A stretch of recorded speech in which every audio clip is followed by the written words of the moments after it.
Assalamualaikum warahmatullahi wabarakatuh. Perkenalkan, nama saya Pertama Tua dengan NRP 15 2004 116. Di sini akan menjelaskan tugas dari praktikum pertemuan kedua pengolahan citra digital, dari A9 sampai ke C2. Oke, dari A9 ini sebenarnya untuk secara code ya melanjutkan dari yang dari A1 sampai 8.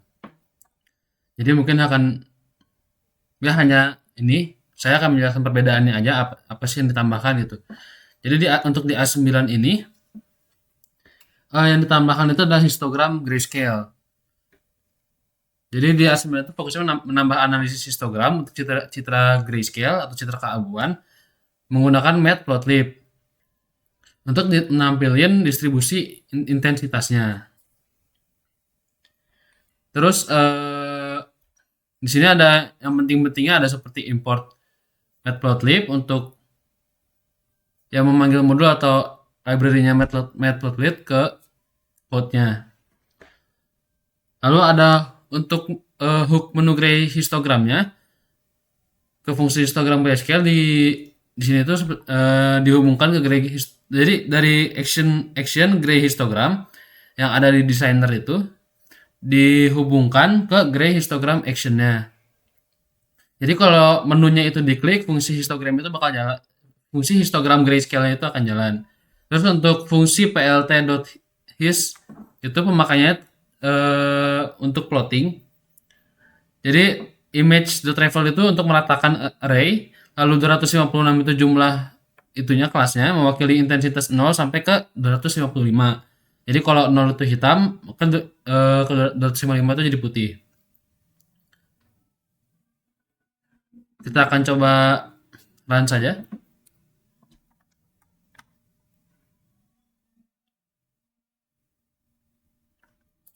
Oke, kita akan mencoba dengan satu gambar di sini. Nah, kita bisa histogram grayscale. Oke, di sini gambarnya menjadi grayscale dan ada histogram yang muncul. Untuk analisis saya dari hasil histogram grayscale ini, kalau citra makin terang, kalau gambarnya makin terang, histogramnya cenderung geser ke kanan.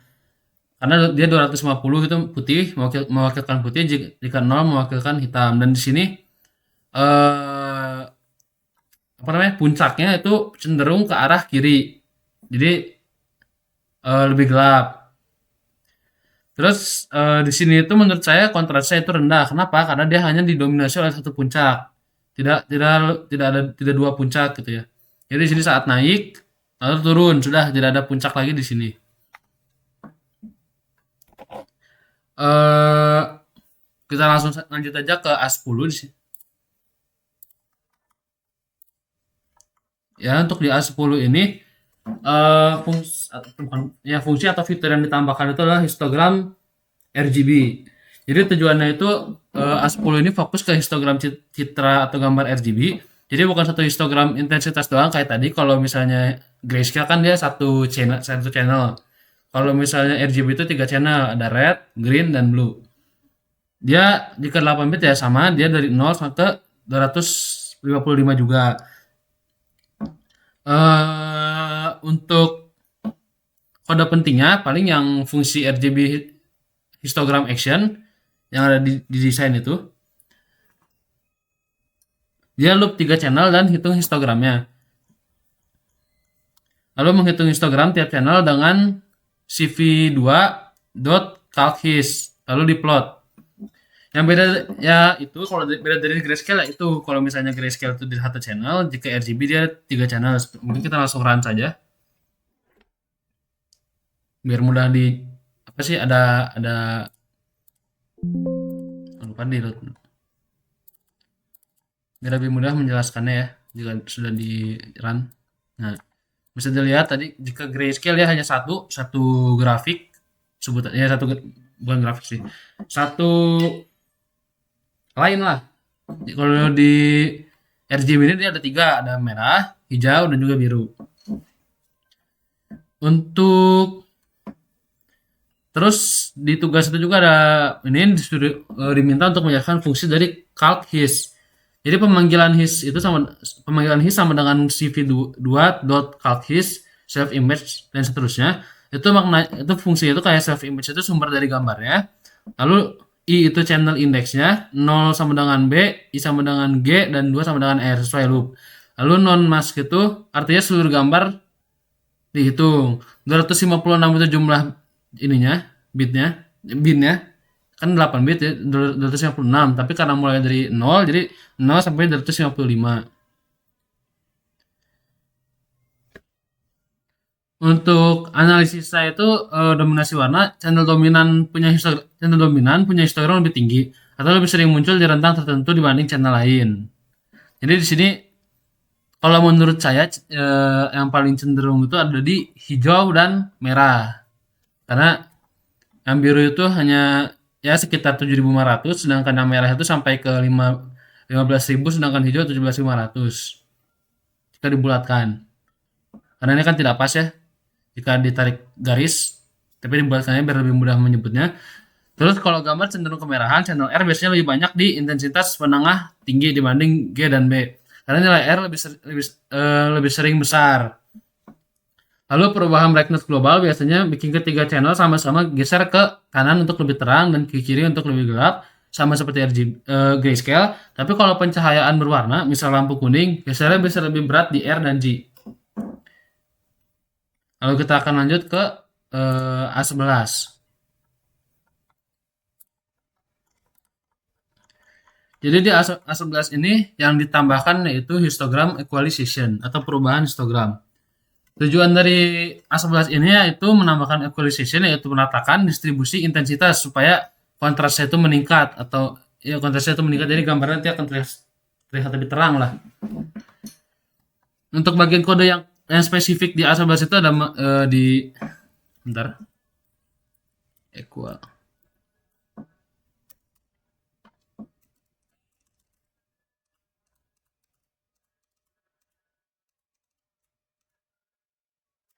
Ya, jadi untuk di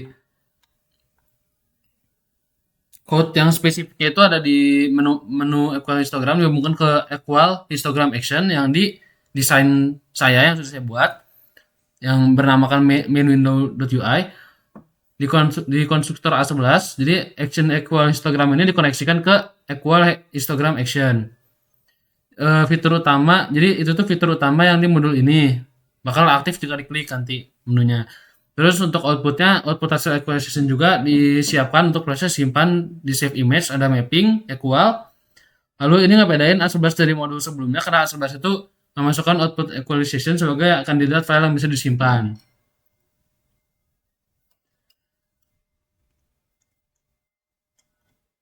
Untuk penjelasan fungsi tiap baris inti equalization mungkin beberapa saja ya, seperti hitung histogramnya menggunakan his. Ini sama dengan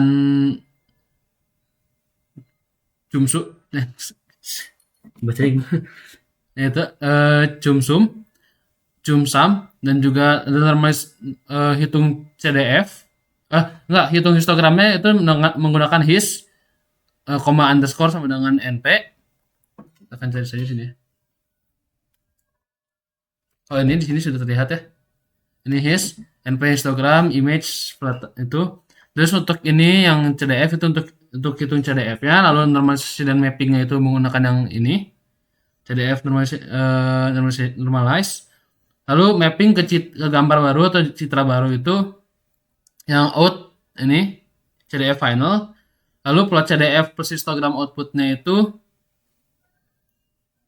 di sini yang menggunakan PLT. Kita akan coba run untuk analisis dari hasilnya ya.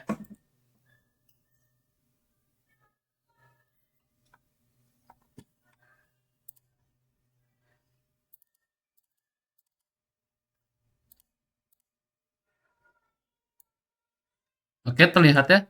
Jika dengan grayscale biasa itu jauh lebih terang. Bisa kita lihat di sepertinya saya ada file darinya ininya. Salah.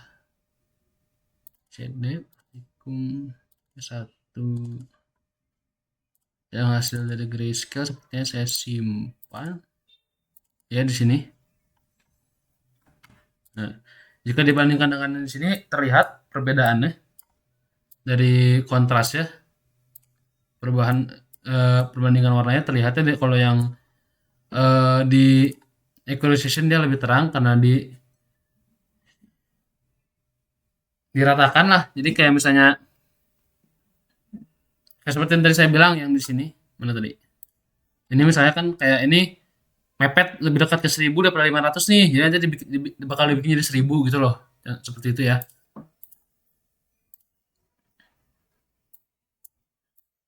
Jadi untuk analisisnya sebelum equalization, histogram bisa numpuk di rentang tertentu, misalnya banyak gelap atau banyak terang. Tapi setelah equalization, histogram output biasanya lebih menyebar dibanding input, dan CDF jadi naik lebih stabil. Lalu untuk kita lihat ke B.1 ya. Di B.1 ini fitur yang ditambahkan itu translasi. Jadi translasi itu apa sih? Translasi itu memindahkan koordinat, misalnya seperti ini VS Code di sini. Kalau laptop atau komputer itu kan koordinatnya dimulai dari kiri atas ya di sini. Nah, anggap aja VS Code ini sebuah gambar. Jika ditranslasikan misalnya digeser, dia bakal seperti ini. Nah, dia bakal pindah ke bawah.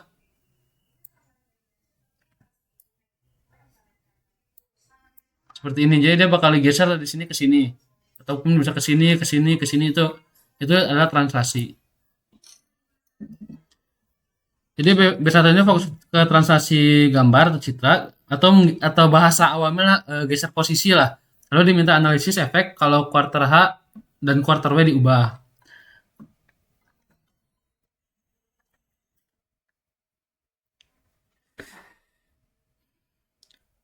Bagian kode pentingnya itu menentukan nilai transaksinya ya berdasarkan 1/4 ukuran citra di transaksi action. Transaksi action. Nah, di sini transaksi action. Jadi di transaksi action ini H, W diambil dari H dan W itu diambil dari image, lalu quarter H sama dengan H per 4 dan quarter W sama dengan W per 4. Untuk membuat matriks transaksi dan menjalankan work affine-nya, matriks transaksi dibuat dengan np.float. np.float. Lalu untuk dipakai itu dipakai di cv2.warp-affine. Apakah di tugasnya ada mungkin pertanyaan apakah nilai pixel berubah setelah translasi? Nilai pixel pada area yang masih berasal dari gambar lama pada dasarnya tidak berubah, jadi dia nggak akan berubah, isinya masih sama, cuma lokasinya aja yang pindah. Yang berubah itu adalah posisi pixelnya, jadi pixelnya tidak berubah tapi posisi pixelnya yang berubah koordinatnya. Jadi area kosong yang muncul akibat, jadi kan seperti ini, jika ini digeser ke sini nih, maka ini akan menjadi area kosong di sini nih. Nah, area kosong yang muncul akibat geser itu biasanya terisi nilai default, yang biasanya itu hitam atau 0. Kita lanjut ke B2. Di B2 ini fiturnya itu atau inti dari modulnya itu adalah rotasi dari citranya. Jadi tujuan dari B2 itu fokus ke rotasi berbasis menu plus tugas tambahan menambahkan event di sub menu rotasi dan menambah menu transpose. Di modul itu diminta untuk ada rotasi minus 45 derajat, 45 derajat, minus 90 derajat, 90 derajat, dan 180. Jadi mungkin akan langsung saya praktekkan saja.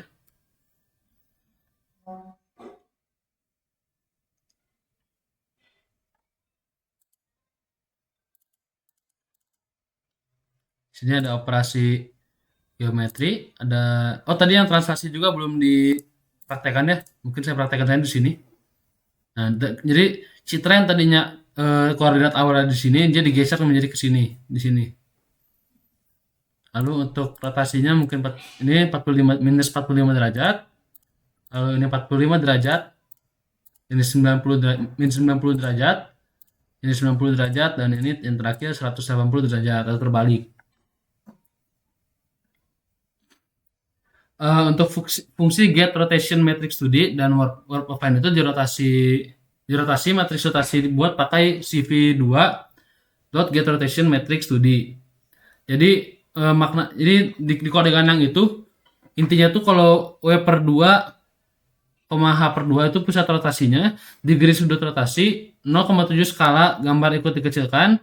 Jadi hasil matriks itu dipakai oleh CV2.affine itu untuk menghasilkan gambar hasil rotasi. Lalu tambahan menurut transpose DB2 yang ada itu belum ada bagian khusus transpose. Untuk buat Q action dan baru di Qt Designer bernama misal action transpose-nya itu di init lalu dikonekin ke action transpose. Kita lanjut aja ke B3.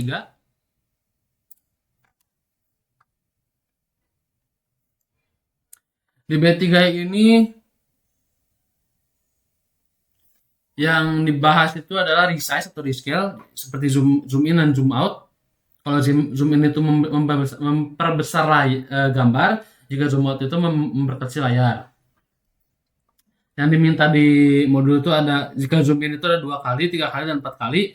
Sedangkan zoom out ada setengah, 1/4, dan 3/4. Tujuannya itu di B3 adalah fokus zoom dengan beberapa skala dan event menunya.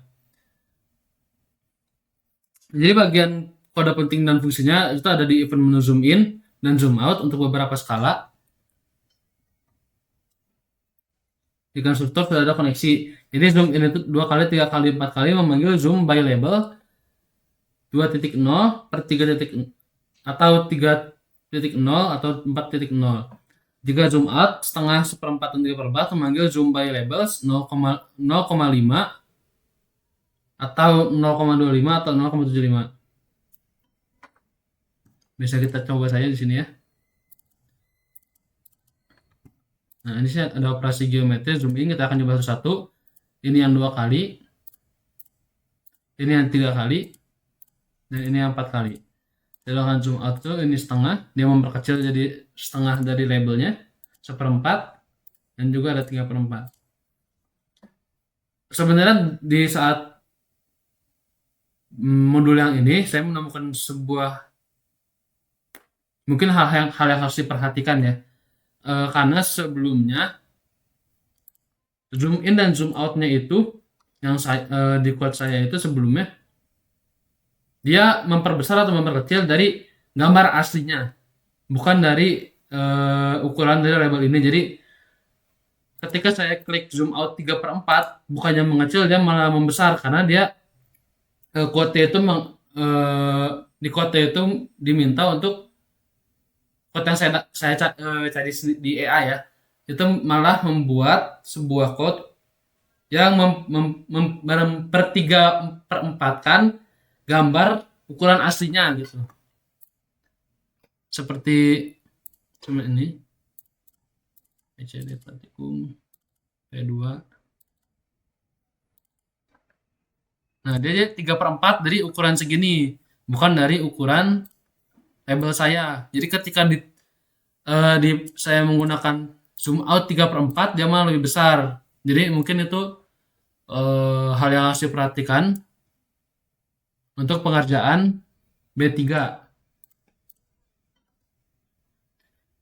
Jadi untuk fungsi zoom by label di sini adalah logika resize sesuai skala dan interpolasi di zoom by label. Targetnya dan target H dihitung dari ukuran label dikali scale. Jadi hasil resize itu disimpan sebagai geom dan last mode zoom. Kita lanjut ke B4. Di B4 itu ada crop image. Jadi di sini tuh kita menambah fitur crop. User memasukkan koordinat crop lewat dialog. Kalau kita dipotong. Bagian kode penting dan fungsi itu ada di event menu crop. Jadi action crop dipanggil ke crop action. Terus kita akan langsung ini saja. praktekkan. Satu, satu. Nah, ini juga salah satu hal yang harus diperhatikan ketika crop.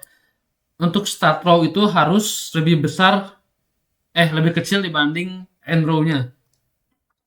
Contohnya di sini seperti kita mulai start row-nya dari 100, tetapi end row-nya 50. Dia tidak akan bisa, koordinat tidak valid. Jadi kalau mau crop, kita start row itu harus lebih kecil kebanding end row-nya. Contohnya 500, di sini 1000, tidak bisa 600. Lalu ini 200, sininya 500. Nah, dia akan memotong gambar dengan koordinat yang tadi saya masukkan.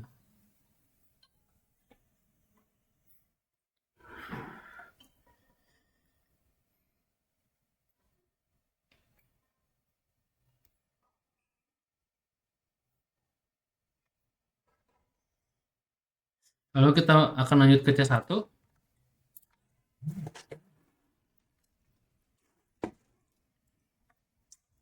Di C1 itu adalah operasi aritmatika, tambah kurang. Di modul C1 itu sudah mengarah ke operasi aritmatika dua gambar atau dua citra, yang paling dasar itu ada add dan juga subtract, atau tambah dan kurang. Jadi kita akan di sini saya tidak seperti sebelumnya sistemnya kita ngeload image, bukan, tapi saya memasukkan dua gambar dengan format nama image1 dan image2.jpg. Ketika saya klik add, dia sudah langsung ditambahkan. Lalu jika subtract, hasilnya akan seperti ini.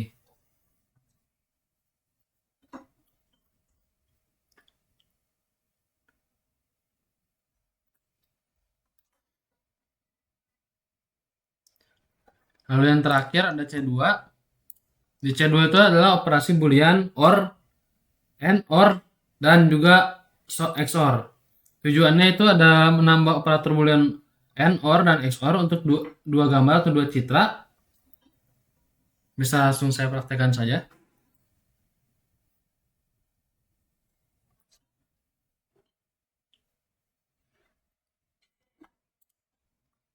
Sama seperti yang di C1 ya, di sini saya sudah memasukkan dua gambar dengan format nama image1.jpg dan image2.jpg di folder yang sama. N seperti ini, jika OR seperti ini, dan XOR seperti ini.